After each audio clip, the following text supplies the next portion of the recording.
Hey friends, welcome back to Creativity Connects with Mikki Wilson, the podcast that brings you into the stories of the women behind the work. I am Mikki Wilson, your host, a creative collective team member, and the founder of Dot Connector Consulting, where I help women create support strategies that amplify their value, their voice, and their visibility with intention. I want to tell you a little bit about this podcast. This podcast is produced in partnership with Creative Collective, a business program that provides modern support for small businesses and creators. From events to resources to real connections, Creative Collective helps creative entrepreneurs grow, not just in their work, but also in their impact. And that's exactly what we are doing here on this podcast. In every episode, we spotlight a woman from our community, and we really focus not only on what she does, but why she does what she does, and how creativity has really shaped her journey, inspired her creativity, and allows her to show up as she is and as who she is. So this is where we leave the surface level stuff at the door, and we make sure there is space for a story behind the brand, the woman behind the work. Today, I am joined by one of my team members and my friend, Alyssa Conary, someone who brings both depth and curiosity to everything that she does. I want to tell you a little bit about Alyssa for those who may not know her already. Alyssa has a rich background in nonprofit development in Salem's heritage sector, and in her role at Creative Collective, she supports and uplifts our business member community. So if you're a member and you haven't met Alyssa, which would be kind of crazy, please connect. And listeners that may not be members of the Creative Collective, you are going to hear quite the story today. Because Alyssa's also a professional historian with a master's from Salem State University. Shout out to our Salem State. With a passion for researching and presenting on topics like witchcraft and magic. We're in Salem, folks. Witchcraft and magic in 17th century New England. I'm excited. I'm already excited. That's good stuff. I'm a history nerd too, so I'm here for it. But her creative roots go even deeper. Alyssa actually started with a degree in vocal performance from the New England Conservatory, y'all. While she stepped back from performing, her love for music and the arts still shapes how she shows up in her work and how she shows up in the world. So she also lives in southern New Hampshire with her husband, their 2 kids, and their cats, Jonah and Henry. And Oscar. And Oscar, because I had to ask, there's been a cat added to the family. I've gained a cat since that was written. I love this. So we have Jonah, Henry, and Oscar. Yeah. Let them know that Miss Kitty says hi. Oh, I will. I know that cats don't typically do play dates, but I mean, we could try to work something out. I love this. Alyssa, welcome to the podcast. Thank Are you you. excited to be here? I am. It's kind of surreal that I'm like on this right now. It's not like we talk about it like every week, but the fact that you're in the chair, Yeah, right? it's crazy. I've seen so many pictures and videos, and now I'm here. You're here, and we are going to learn all about you. Oh, boy. Because I have to tell you already, between New England Conservatory, okay, we got the witchcraft and magic, we got history. Girl, we went to the same I don't university. know, man. This is going to be good. I've got it. It's why I always ask people about their backgrounds, because mine is kind of just not circuitous, I would say. Mm-hmm. So I'm always interested in like how people got to where they are, because like I find it. I guess I find myself interesting. I find it interesting how I got where I am through the route I did, because it is kind of unconventional. So. Well, again, this is why we do the podcast, because I'm telling you right now, we'll talk about it after the podcast because it's not about me today, but the collection of degrees I have. When I look back, we were just laughing, like if somebody would have just told me I'd be a content producer and media personality a bit when I grew up, so much easier. But no, I have this weird collection of degrees and life experience that informs how I do the work. Right. So we're going to learn that about you today. I like to say that we are going to learn about the ungoogleable version of you. Okay. And so I wouldn't be the proper dot connector if I didn't start with a little warm-up game. We're going to start with a game. I call it Connect the Dots. So listeners, if you haven't picked up, I am the dot connector, which is why we're going to play Connect the Dots. Also, we're really aiming for that Tootsie Roll Industries deal. We're going to get some dots on this show. I don't see why not. Hey, I'm just saying. So in a few words or in a short story, whatever comes to the top of the mind for you, I'm going to ask you 3 questions, and it really informs us of a person, a place, and a thing that has inspired your creativity or how you show up in the world, in your work, in everywhere in between. So are you ready to play? I'm ready to play.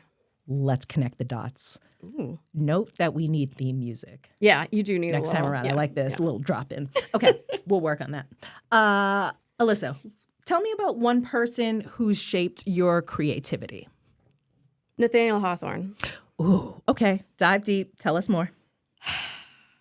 Anybody who knows me is probably laughing right now. I've got a history of having like a massive history crush on him. I mean, not to say there aren't aspects of him that are completely problematic, but besides that, he's kind of why I moved to Salem. I'm not going to say I had no interest in the witch trials, but like I had sort of a background interest in it. I didn't really think about it that much. I moved to Salem because I love Nathaniel Hawthorne. Ended up, when I moved there in 2012, I ended up just by the luck of the draw moving into a house that his cousin had owned, which was weird once I got there, and started working across the street at the House of the Seven Gables. So like my entry into Salem was very like driven by Hawthorne and by The Scarlet Letter being my favorite book. And I even have a tattoo of his favorite quote that is just, and I think it kind of just encapsulates all of it: be true, be true, be true, from The Scarlet Letter. And I think that is what I always come back to in my work, in my personal life, in my creativity, and everything I do is just, I just want to be like uncomfortably honest, always, about everything. So I would say him because his words have had such an impact on me for decades. So I love that. Okay, Yeah. I love the deep historical connection here because Yeah. I think almost, look, I'm going to just assume, we don't know, I don't know what's on the banned books list nowadays, but I'm just going to assume most people that went to high school had to actually read The Scarlet Letter. Scarlet Letter, Now, yeah. I might be biased because we are in like New England, right? Right. But far and wide, I've heard people like this is their entree into at least knowing who Nathaniel Hawthorne is. It's an incredible book. So I love this connection. Okay. And I love this. And you mentioned shout out to House of Seven Gables too, because love that organization and the historic preservation work that they do there. So love that little connection. Can you tell us about one place that inspires or grounds you? Salem, Duh. people. Massachusetts. What do you tell the people what you in particular love about? Because right, the people got feels about Salem when they're here or when they're Right. outside of it. But what do you love about Salem? I just can feel like this echo of history just being there, just walking the streets. I've always been someone who feels a lot more comfortable being in places where I know the stories, at least, vaguely. I can sort of relate to the history of a place. Yeah. And I just feel like Salem has so many layers. I grew up in Florida, and not to say that Florida doesn't have history, because every place has history, Right. of course. Yep. But not in the sort of conspicuous way that New England does. So just being in Salem, I mean, I'm very affected by things, by material, by buildings, by just things that have been there for a long time. It's all kind of strange, but that definitely makes me feel grounded, knowing that I can sort of feel connected to the people who've come before me in a place. Yeah. And with Salem and like I've learned so much about its history over the years that when I'm there, it just feels like home to me. I love this. Yeah. I feel like you're an old soul. You've been here before. Sometimes I feel like I have been here before. Yeah, Yes. yeah. I love the connection, right? Look, I think being rooted in history is super important, that you have this sense of culture. I'm going to ask you an off-the-cuff question because you mentioned being from Florida. Yeah. Didn't know this about you. We're going to talk more. I know. It's my dirty little secret. It's like the place that I go to for warmth in the winter. So it's like, tell me more. But I'm curious because I love Key West, Yeah. right? And so one of my bucket list things to do is the Ernest Hemingway house. Yes. have you been? I've been to Key West, but I don't think that I went there. I was pretty young. I don't think I went to the Ernest Hemingway house. I hear research project but there's in lots our of future. cats there, right? Is like the Yeah, big this is- reason why. And I know. the style, the design, and I have some writer friends that are looking to go like on a writer's retreat. Yeah. And I was just like, let's go to Key West. There's like a Hemingway It's a house cool down place. there. and Yeah. everything. Okay, I Yeah. hear research projects for us in the All future. right, I We love might have that. to take the creative love on that. the road. Well, I think Nathaniel Hawthorne, Yeah. you're from Florida originally, so I had to Originally, ask. yeah. So we're just going to make the Massachusetts to Florida connection. Yeah, you sure. know? I mean, yeah, absolutely. So I grew up singing classical music. I was a classical singer starting at about age 11. Maybe before that. I mean, probably going back to like the Little Mermaid and like the operatic singing she would do, and I would try to mimic it, and my whole family thought it was bizarre. But anyways, eventually started studying classical singing. I did that all through middle school and high school. I decided I was going to be a professional opera singer. This was in 2003. The days of hopes and dreams. So I auditioned for the New England Conservatory of Music in Boston, and I got in. I had never been to Boston before. It was kind of just a thing where like I tried out for a few schools. New England Conservatory had a great reputation, so I tried out there, got in, really connected with the place and with the city while I was auditioning, decided to go there, and fell in love with not just Boston, but with New England in general. Because, like I said, being someone who loves history so much, it's just so conspicuous here. It's just everywhere. It's in everything. And so, you know, I remember even like the summer after my first year at conservatory, I got an apartment and stayed in Boston because I didn't want to go back to Florida. That's it. I'm staying here in the Northeast. You don't hear that often. Many people that I want to know stay people up say in- you're so backward. Like, why would you move from Florida to Boston? Like, kidding me? The seasons? Oh my god. Okay, I knew it. I was going to say it's either you love I know. winter or you love the season. I'm so basic. All right, you know you're not allowed to say pumpkin latte for like another 20 days. I know, or but I've something. already told you I'm going to take you for one.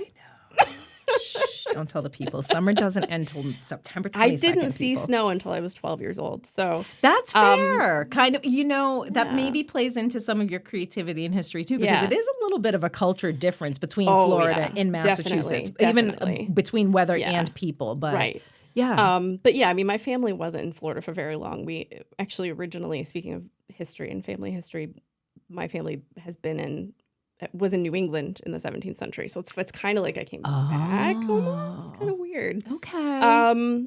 That side of my family. But yeah.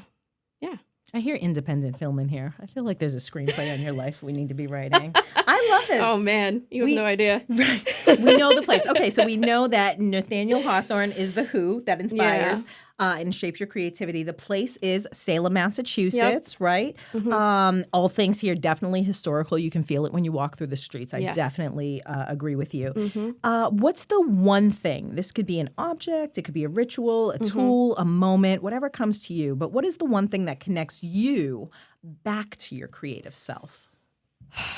This is so obnoxious. The House of the Seven Gables. Okay. I love this.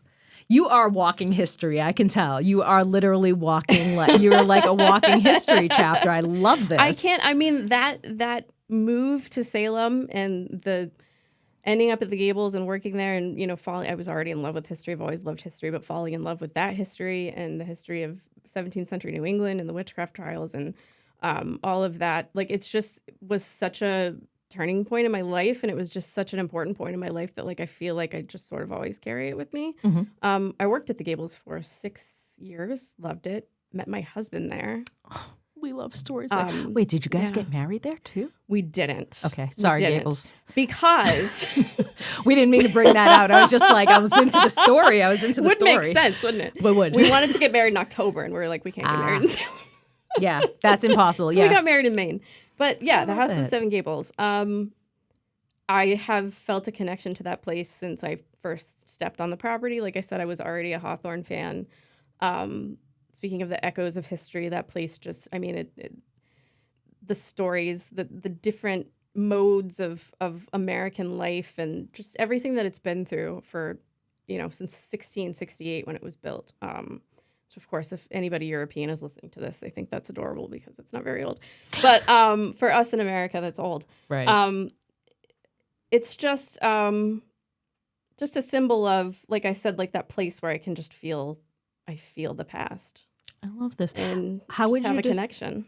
Absolutely. Yeah. How would you describe the House of Seven Gables for somebody that hasn't been? If we have listeners or viewers that haven't been before. Well, it's a lot of things. It is a house museum, a historic house museum. It's a house that was built in 1668.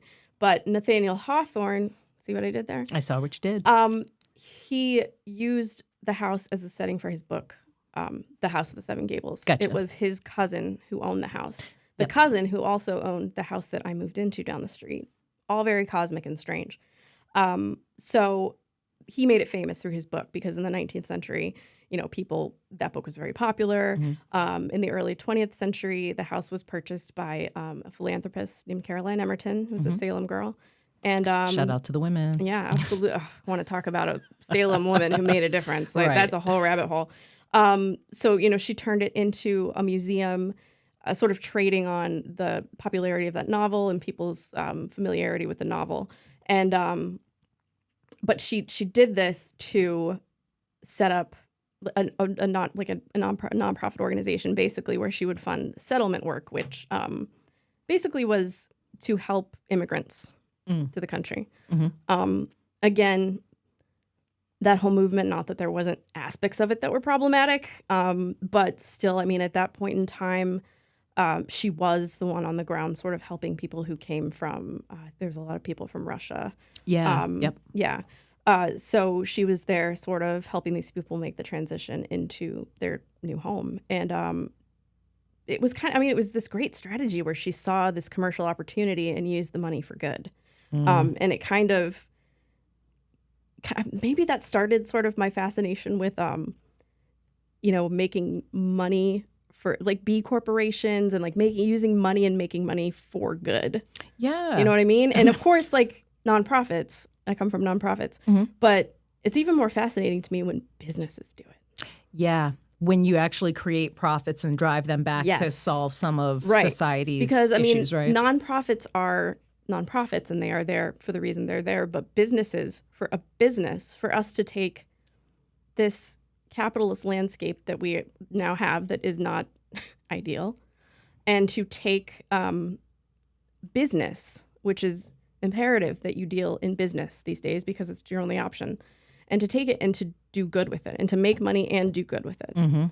I'm fascinated by that concept. Oh, I love this. You're speaking my language 100%. I love social impact entrepreneurs, but I do love the thought of circular community. 100%. Right? And we see cultures that that concept really helps them grow social value, relational wealth, actual wealth, and all the things. So I love your fascination with it because I think it's so important that, I think we have a responsibility to do the right thing in general as humans. Like you can do good for yourself. Yeah. And also do good for others at the same time. Yeah. Yeah. And it's like the only way. Yeah. It's the only way. I'm telling you, girl, I worked in wealth management and there's this thing called fiduciary responsibility. And I swear this should be a course. It should be like a life credit. Like everybody should take this because really the concept is you can't give advice or do things that cause financial harm in particular to people.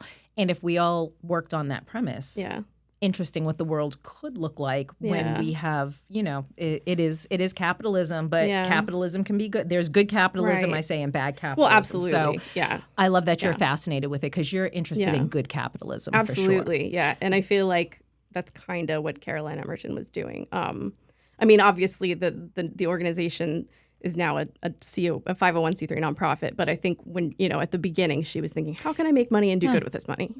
How can you grow the community in a sense too, right? Exactly. And make a home. Look, we're back at that point in time now, I think. So I think just your life experiences are so important because you deal with members and different people and everything too. But we're kind of back in that place where community is important because people want to feel seen and heard and supported. And so, shout out to the business owners and nonprofits out there doing the work of, doing good in society. Absolutely. I love it. I see how she connected the dots there like boom, boom, boom. 1, 2, 3. We're going to go from Nathaniel to Salem to the House of Seven Gables. I love it. You are, in fact, the history buff. You get to win a prize as soon as you leave here. I'm so we have a excited. prize for you for playing the game, but thank you. I think it helps tell us a lot about you and what informs how you show up, but also as a human, what you're interested in, right? What got you. My dad's from Jersey. I have a fascination with asking people, how'd you get here? No, absolutely. Wherever here is, Yeah. I'm just fascinated, always like, okay, you're from here. Yeah. But what made you get here? Oh So- man, we could. Oh man, you have no idea. Look, okay, viewers, listeners, you need to connect with Alyssa or even Creative Collective members. Get more of the story from her because it's going to be a fascinating one. But I love this. We're able to touch on that. And yes, I feel like there's definitely layers there. We might have to bring you back in the winter after pumpkin season. Yes. Should we get our coffee? I'm going to dive in a little bit You deeper. better. Because we hit on the things that inspire you, but what I like to do is really get into the who, the how, and the why of you and how you show up and what informs the work you do, right? So I want to start with the who, that be you.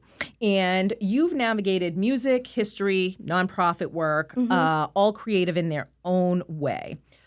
I'm curious, who is Alyssa behind all of that, beyond your resume? What is the ungoogleable version of you that you would like people to get to know? I'm just a goofball, We need more of those. like just through and through. Nice. I'm just an anxious, kind of neurodiverse, probably undiagnosed but suspect it. Yeah, I mean, I'm just God. Yeah, it's hard. I cannot not be open with people, and sometimes it gets me into trouble. I feel like I'm an open book. I am just a goof. I love to watch cooking shows. I am obsessed with Gordon Ramsay's Kitchen Nightmares. Okay. I have a secret desire to be a stand-up comedian, but I'll never do it because I'm too scared. Oh, I feel like we can walk you into that dream. Can you imagine? Oh my God. Yes, you'd be hilarious. I am a mother, and that's something that I never was quite sure if I would be. I wasn't someone who like always wanted kids, but I have kids, and that completely changed my entire life. Well, now we know where the anxiety comes from. Oh, well, I mean, that diagnosis goes back to when I was like 8. So let's just say the kids made the anxiety worse. I'll ramp it up. No, I mean, and that like just completely, I would say, rocked my entire world. There was a moment when I found out I was going to have my son, and I was just like, oh, none of this matters. It's like, I am going to be living for this child now. And it was kind of freeing because I was just like, kind of any kind of menial stuff that I was worried about at the time was just like, oh, it doesn't matter. Oh, I'm going to have this child now. Not to get like, sappy about my kids, but they're my reason for everything. They're my reason for wanting to see a better world. As cheesy as that is, but it's true. It's not cheesy. Yeah. Yeah. Things are rough right now. Things are rough. I think a lot of people would hear that because a lot of people have kids from what I see outside and when I'm on airplanes. I know, it's insane. I do not, but I take in the I take community kids too. I take adult kids, I take community kids, all the kids. You are a caregiver though. I am caregiver through and through. And so I can tell you this, I work with enough women who are moms and I do some stuff in nonprofit that has to do with children and youth, but there are moms out there, parents, guys included, but moms are worried about the future for their children and what that looks like. So I think I've been talking about world building. I think world building is very important for people that don't know the concept. Look it up. It is simply reframing your mindset to actively go out and build the world that you want to live in. My daughter is living in a world where she has fewer rights than I had when I was her age. It disturbs me to my core. Yeah, I hear you. Yeah. On a lighter note. But look, no, this is what I love. We actually bring the real here, right? Because we're going through real times right now, and I'm not into toxic positivity where we act like everything's okay. Yeah. But I think it's so important because there are a lot of people out there that have anxiety or trust me, whether it's kids or the current state of the world, they can feel the anxiety ramping up. Look, neurodiversity deserves its its center in the spotlight. It's a superpower. It's a superpower. I actually think it's somehow connected to creativity. And there's a lot of aspects, whether people are diagnosed or undiagnosed, but we are kind of showing up like, look, yeah, I definitely know I'm not neurotypical. Sure. Like, because I've been trying to stuff myself like in that these boxes. Much is clear. Yeah. And so we don't know what it is. We could call it creativity or neurodiversity, but we know now that it is kind of okay to not be the person that can work like 8 to 5 with your 30-minute lunch, or the person that can just see things in black and white. It's okay to have these shades of color to us. So, because what do we need to do right now? Not what's already being done. And who's going to come up with the plan to do things differently? People that see things differently. People that see things differently. Look at that. Look, and I always tell people, I think it's important to have fun. We make it fun, but have fun while we're doing it. So absolutely. We need more goofballs. Look, I can be very serious, but I'm with you. I have to. If we can cut humor. up, let's do it. We have to. I have to laugh. Oh my goodness. We need more laughter. We definitely need more laughter. Y'all, come see us. We will make you laugh. I'm going to come back to you on this comedian, aspiring comedian. It's a whole thing, Mikki. We'll talk about it. We'll start with a small group. I'm not forcing you, but look, I want to be a comedian too. So maybe this is something we walk the path together. Another thing. Like, why not? Life experience. The best comedians have a lot of life experience and have stories to tell, right? So that's how I look at it. It's like, I'm not here to tell jokes. I'm going to tell you about my life, and you're going to think it's hilarious, and I'm just going to look at you like, precisely, all of this is actually true. This is precisely written, this based on a true story. Alyssa, let's now get into the how. I'm curious, how did you arrive at this intersection of history, community, and creativity? Mm-hmm. Was there a pivot, a left turn, how did I end up here moment? Tell us how you arrived. Yeah. Divine intervention. I don't know. I mean, some of it, I feel like ending up in Salem and the way that I did, and was just very like, I'm not a super spiritual person, but it felt like it happened for a reason. So I feel like there's an aspect of sort of like I ended up where I was supposed to be, even though I took a very, very circuitous route. Yep. Also, just, being in music and being in history, I have known about and supported Creative Salem and Creative Collective for over a decade before working here. Mm-hmm. John actually got me gigs as a jazz singer in the early days of Creative Salem. That's awesome. Paying gigs. He was there to support me in which I was gigging for a while and making some money, and it was awesome. Maybe I'll do that again someday. Who knows? Also, he supported, I was involved with starting up the Salem Historical Society. He supported that. That was a creative endeavor, of course. And John was there every step of the way to give me advice. So, I've known John for years, and I've always respected what he does. And he has been personally supportive to me. So him asking me to come work for him, asking if I was interested in working for him, obviously. I mean, duh. Wow. Obviously. I had no clue you were the person behind Salem Historical.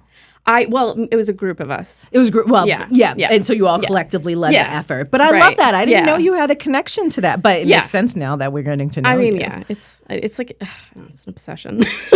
You're pretty cool, my friend. I'm just telling you. I know a lot of people probably tell you this. You're pretty cool. I just really love history. Look, my dad used to have a saying, right? The more things change, the more they stay the same. That's the thing. I think having a connection to history is so important because I think it informs like what works going forward and what can we refine and do better at its very best. It's also contextually important to keep history so we know where we came from. It's more important than ever at a time when there are forces trying to hide some of the history that they don't think is convenient to their narrative. It's so important right now to know, to be aware and to be able to discriminate between your sources. Yeah. To know you're looking at legitimate information, which is a skill that people don't really have very much anymore. But yeah, it's super important. And the thing that I love the most about history, which this reminded me when you said The more things change, the more they stay the same. It's not really how that past was different, but it was how similar people were back. And it's like that's what always gets me, those little nuggets where it's like, oh my gosh, I know exactly what that person must have felt at that time. And it's like there's 400 years between us, but we're the same. Contextual relevance to the past. Look, do you know the first thing I did when COVID happened in 2020? I went back to the Spanish flu and said, okay, what happens back then? So it kind of informed how long it was going to take to climb out of this hole. Did that scare the crap out of you?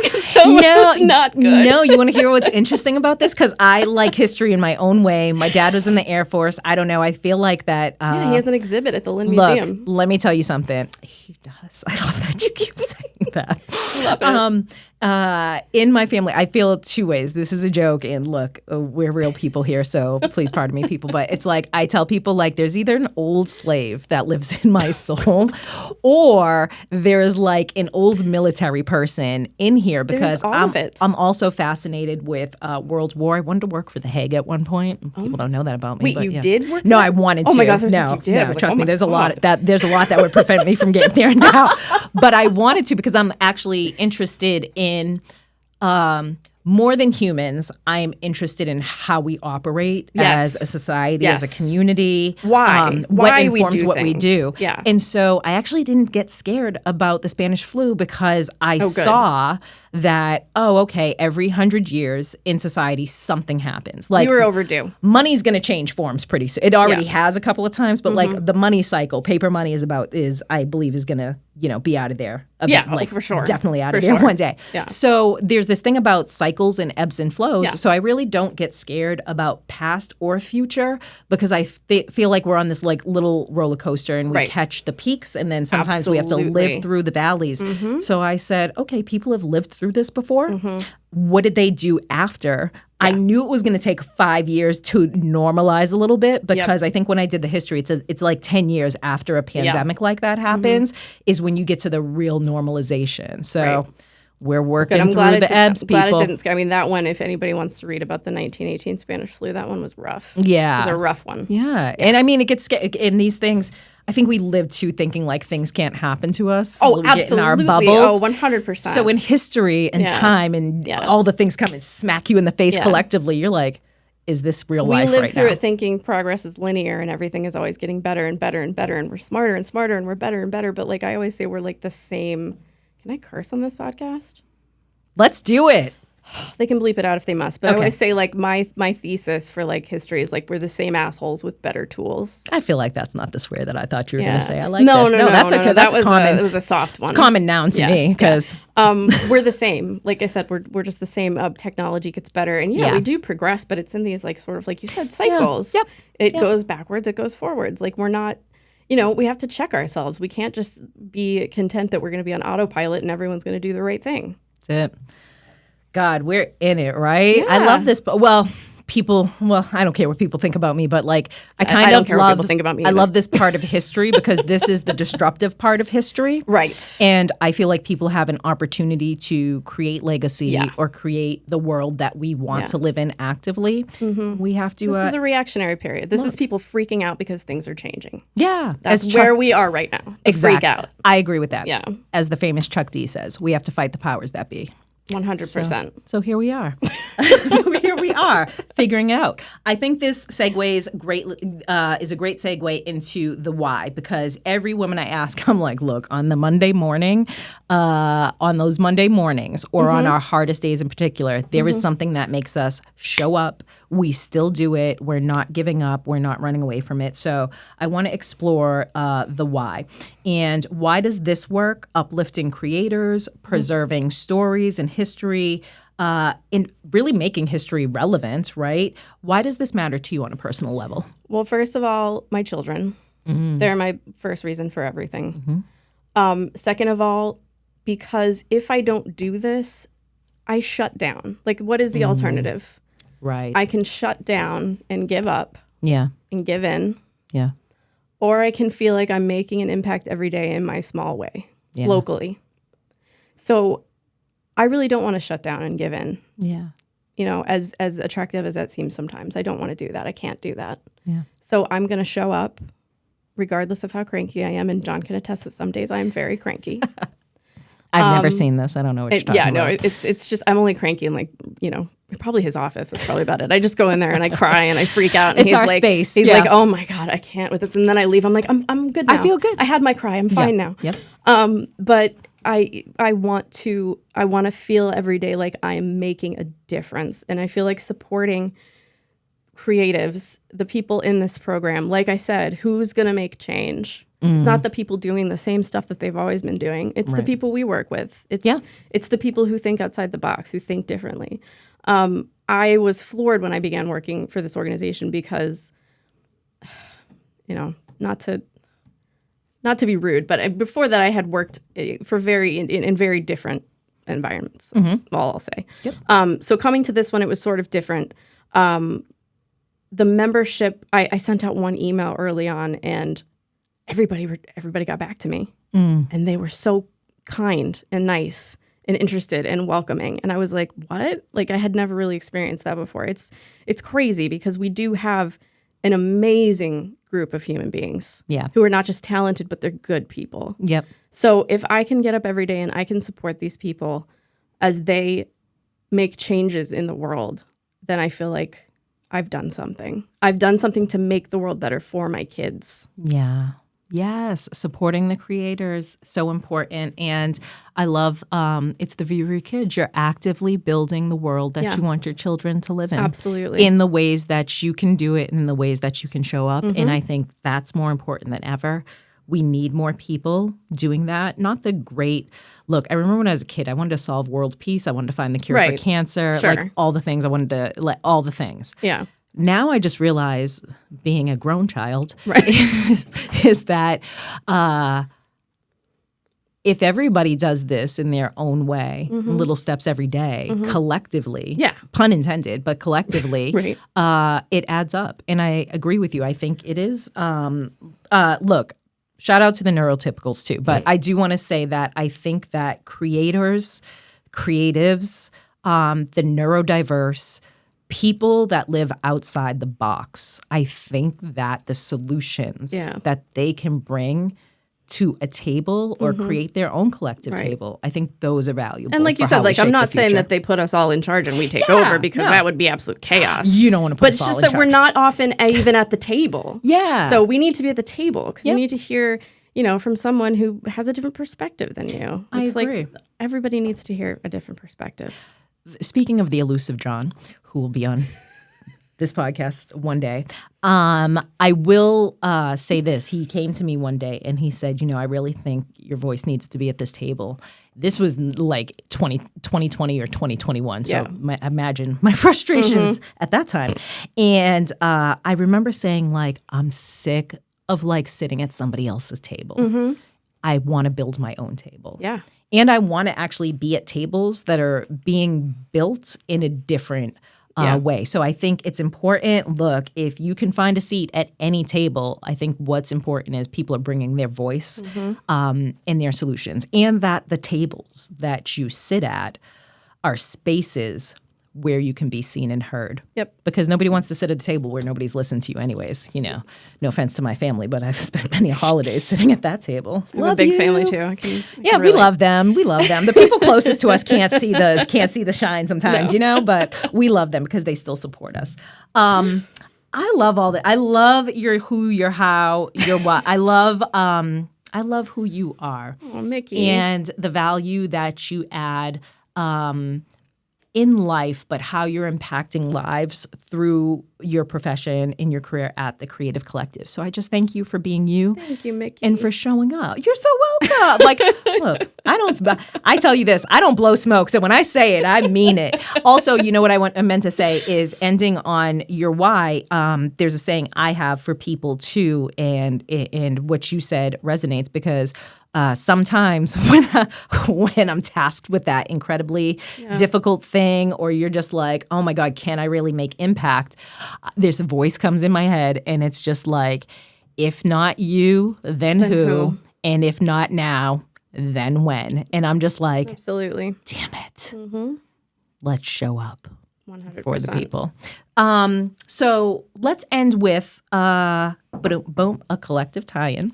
And we talked about community. We know it's more important than ever. So from your perspective, both personally and professionally, what does being part of the creative collective community mean to you?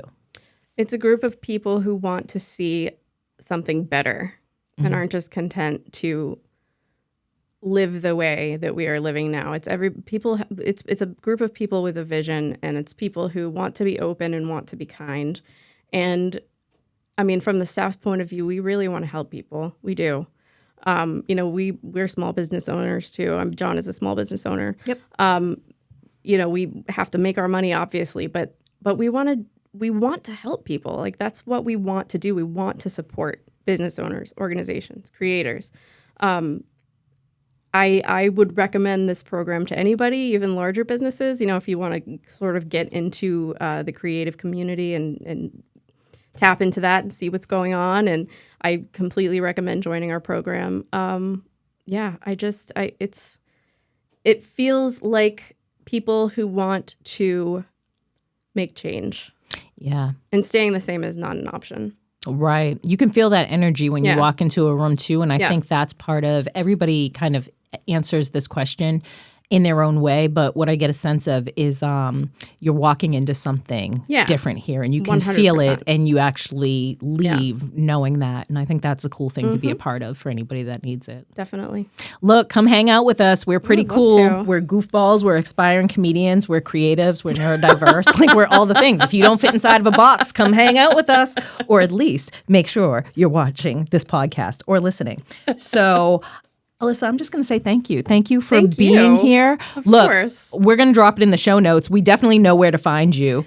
But is there any place else, actually, because this is the person, right? This is the woman behind the business. People know where to find the collective. But is there anything that we can shout you out? Is there some other way people can connect or find you or connect with you in a way outside of the collective? Yeah, sure. We do have a website for my history adventures, AlyssaGAConary.com. Haven't been too active on it recently, but will be again. And Instagram at AlyssaGAConary.